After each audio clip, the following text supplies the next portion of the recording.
సైబరాబాద్ పరిధిలో ఇన్స్పెక్టర్ల బదిలీలు రాజకీయంగా తీవ్ర దుమారం రేపుతున్నాయి.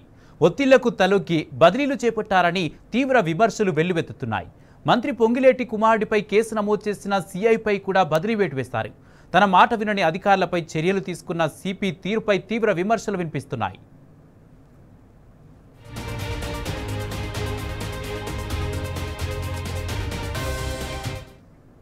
ఇదే అంశానికి సంబంధించి పూర్తి అప్డేట్స్ మా క్రైమ్ బ్యూరో చీఫ్ భాస్కర్ అందజేస్తారు. భాస్కర్, సైబరాబాద్ పరిధిలో ఒత్తిళ్లకు తలొగ్గి బదిలీలు చేసినట్టుగా తెలుస్తుంది సిపి. దీనికి సంబంధించి ఇప్పటికే మంత్రి పొంగిలేటి కుమారుడిపై కేసు నమోదు చేసిన అధికారిపై కూడా వేటు పడ్డట్టుగా తెలుస్తుంది. దీనికి సంబంధించి పూర్తి అప్డేట్స్ ఏంటి?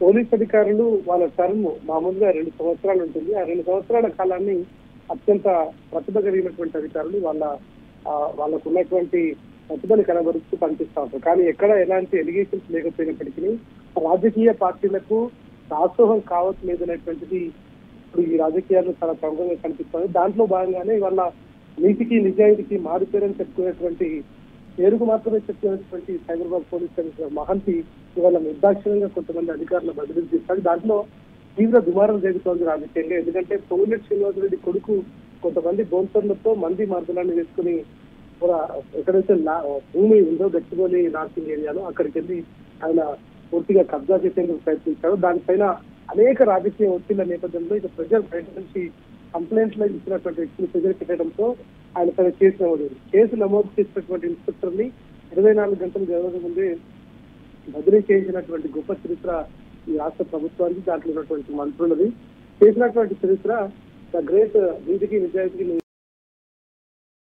మహంతి. గతంలో అనేక సార్లు ఆయన తండ్రి గారు ఉమ్మడి రాష్ట్రంలో అనేక పదవులు చేశారు, అనేక పదవులు ఆయన నిర్వహించారు. కానీ ఆయన ఎక్కడ కూడా మంచి పేరు తెచ్చుకున్నటువంటి పరిస్థితి. కానీ ఈ మధ్య సైబరాబాద్ పోలీస్ కమిషనర్ తీరు మాత్రం అనేక రకాలుగా ఇబ్బంది కలిగేటువంటి వ్యవహారం కనిపిస్తుంది. రాజకీయ ఒత్తిళ్ల ఆయన బదిలీలు చేస్తున్నటువంటి పరిస్థితి కనిపిస్తుంది. ఇప్పుడు తాజాగా జరిగినటువంటి 9 మంది ఇన్స్పెక్టర్లకు సంబంధించినటువంటి బదిలీల్లో కేవలం రాజకీయ ఒత్తిళ్లు, తమ మాట వినేటువంటి వ్యక్తులను బదిలీ చేసినటువంటి పరిస్థితి కనిపిస్తుంది. గత ప్రభుత్వంలో కొంతమంది ఆ ప్రభుత్వంలో అంటే బీఆర్ఎస్ ప్రభుత్వంలో వాళ్ళకు అనుకూలంగా పనిచేశారు. అక్కడ ఉన్నటువంటి అధికారులు అంటే గతంలో ఉన్నటువంటి పెద్ద స్థాయి అధికారులకు అనుకూలంగా పనిచేశారనేటువంటి అనుమానంతో మాత్రమే ఇవాళ వాళ్ళ 2 రకాల కారణాలతో వాళ్ళని బదిలీ చేసినటువంటి పరిస్థితి కనిపిస్తోంది.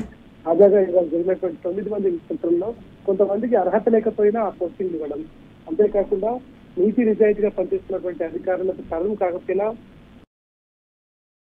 నమోదు చేసినటువంటి అధికారులకు ఏవైతే అక్రమాలు జరుగుతున్నాయి, కంప్లైంట్ రాగానే ఎఫ్ఐఆర్ రిజిస్టర్ చేస్తామని చెప్పినటువంటి తెలంగాణ పోలీసుల ఖ్యాతి ఒకవైపు ఉంటే, ముందుగా ఎఫ్ఐఆర్ చేసినంత మాత్రాన మంత్రి పొంగులేటి కుమారుడిపైన కేవలం ఎఫ్ఐఆర్ చేసిన దాంట్లో భాగంగా కొంతమందిని బదిలీ చేయడం, ఇష్టమైనటువంటి పనులు చేస్తున్నారు. అంటే ప్రభుత్వానికి నచ్చనటువంటి పనులు, అంటే అవి ఇల్లీగల్ అయినా కూడా చట్టబద్ధంగా లేకపోయినా ప్రభుత్వానికి నచ్చినటువంటి పని చేయాలి, నచ్చినటువంటి పని చేస్తే వాళ్ళని కూడా ట్రాన్స్ఫర్ చేస్తారనేటువంటిది అలా స్పష్టంగా కనిపిస్తోంది. ఇవాళ 2 ఏళ్ల రేవంత్ ప్రభుత్వంలో ప్రజలు పూర్తిగా అస్తవ్యస్తమైనటువంటి ల్యాండ్ ఆర్డర్ కనిపిస్తూ ఉంటే, మరోవైపు అరాకొరగా ఉన్నటువంటి కొంతమంది పోలీసు అధికారులు మాత్రం వాళ్ళు చట్టానికి న్యాయానికి గౌరవంగా ఉంటూ ఉన్నతాధికారుల ఆదేశాలతో పనిచేస్తుంటే వాళ్ళని రాజకీయ ఒత్తిళ్లతో ఇవాళ బదిలీ చేసినటువంటి పరిస్థితి కనిపిస్తుంది. గతంలో ఎప్పుడు లేదు, హైదరాబాద్ లో కానీ, సైబరాబాద్ లో కానీ, రాజ్కోట్ లో కానీ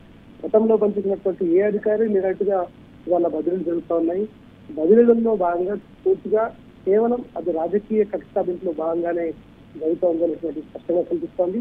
కానీ ఇవాళ పోలీస్ ఉద్యోగంలోకి వచ్చిన తర్వాత, ఇండియన్ పోలీస్ సర్వీస్ చేసిన తర్వాత ఇవాళ టాప్ లెవెల్లో ఉన్నటువంటి అధికారులు డీజీ ర్యాంక్ లో కానీ, ఏడీజీ ర్యాంక్ లో కానీ, ఐజీ ర్యాంక్ లో కానీ ఉన్నటువంటి అధికారులు గత కొంతకాలంగా మంచి పేరు సంపాదించినటువంటి అధికారులు ఇవాళ రాజకీయ ఒత్తిడికి తలొగ్గి ఉన్నతాధికారులు ఇట్లాంటి పనులు చేయడం పట్ల మాత్రం కింది స్థాయి సిబ్బందులు ఆత్మస్థైర్యం దెబ్బతింటుందనేటువంటిది చాలా స్పష్టం.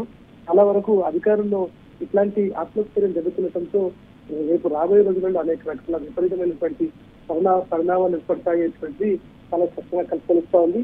ప్రభుత్వాలు, మంత్రులు, ప్రభుత్వంలో ఉన్నటువంటి వ్యక్తులు శాశ్వతం కాదు, ప్రజలు శాశ్వతం అనేటువంటిది అధికారులు గుర్తుపెట్టుకోవాలి. బహుశా అధికారుల్లో ఆలోచించేటువంటి జ్ఞానం కొరవడిందో ఏమో కానీ ఇవాళ పెద్ద ఎత్తున ప్రభుత్వానికి అనుకూలంగా పనిచేస్తున్నటువంటి వ్యవహారం చేస్తా ఉంది. గతంలో బీఆర్ఎస్ 10 ఏళ్ల కాలంలో ఇట్లాంటి వ్యవహారం ఇక్కడ కొనసాగలేదు. కానీ రేవంత్ 2 ఏళ్ల కాలంలో అధికారులకి మాట లేకపోతే ట్రాన్స్ఫర్ చేయడం, అక్కడ నుంచి పంపించేటువంటి ప్రక్రియ కొనసాగుతోంది.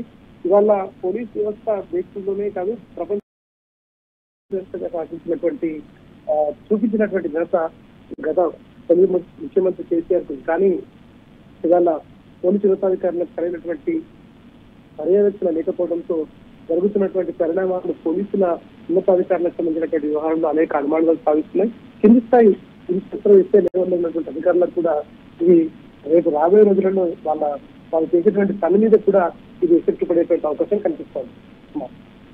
Right, thank you.